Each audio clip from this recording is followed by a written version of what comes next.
Joining us tonight here on Top Story is Annie Farmer, who was just 16 years old when she was flown to New Mexico to spend a weekend with Epstein and Maxwell and was abused. Annie, we thank you for joining us tonight. I do want to play some of what you said at the news conference on Capitol Hill, and we'll talk more on the other side. Let's take a listen. For so many years, it felt like Epstein's criminal behavior was an open secret.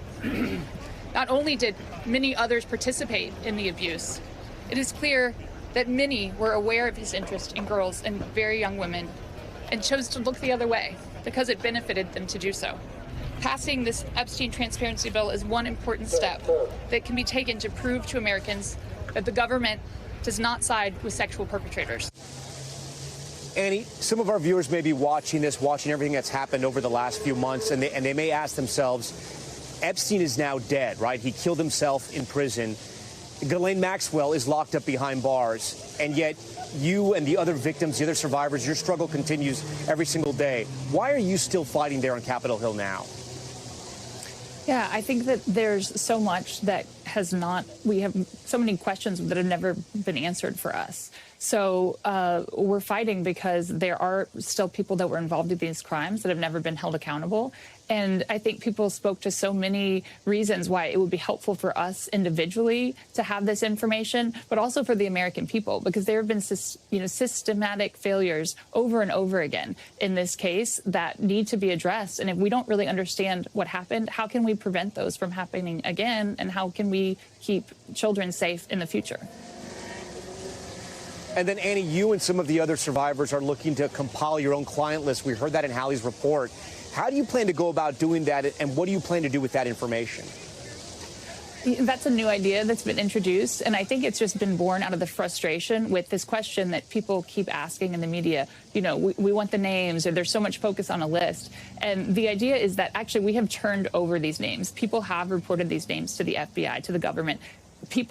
These names are known, and they're not just people that participated in the abuse, but also the people that helped this operation continue, that enabled it, that financed it. And so, I think it's important to understand that we are demanding accountability, and that if nothing is done, that some of these names, we have them and they could be released. And then, Annie, you were one of the only victims who got to confront Epstein during his bail hearing back in 2019, and you testified against Maxwell at her sex trafficking trial using your full name. Did you ever expect years later you would still have to be speaking out and advocating for yourself and other victims? No, I did not think that we would still be talking about this the way we are, but I know why. It's because we still haven't gotten answers. I mean, what's unfolded recently with Ghislaine Maxwell was a huge shock. The fact that she was given a platform and brought in for questioning the way that she was, and even more disturbing that she was, transferred to this prison camp, something that's completely unprecedented for someone like herself that's committed these types of sex crimes. So, I did not expect that we would be here, but we're here and we are not going anywhere. I know you reached out to the Department of Justice and Deputy Attorney General Todd Blanche when you found out he was sitting down with Maxwell. Did you ever hear back from anyone? I have not.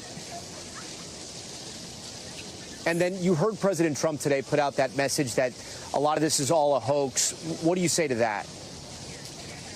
Yeah, I mean, listen, I think his people that were very fundamental to his campaign got people fired up about this issue.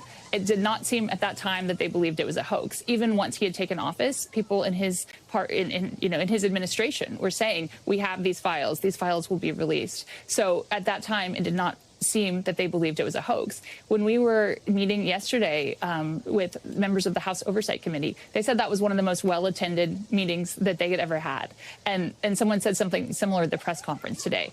I think that turnout by lawmakers, by the media, is because of the interest that the American people have in this. And it's overwhelming that they support transparency and they support us in this fight. So I don't believe they think it's a hoax, and I'm not sure why he continues that narrative.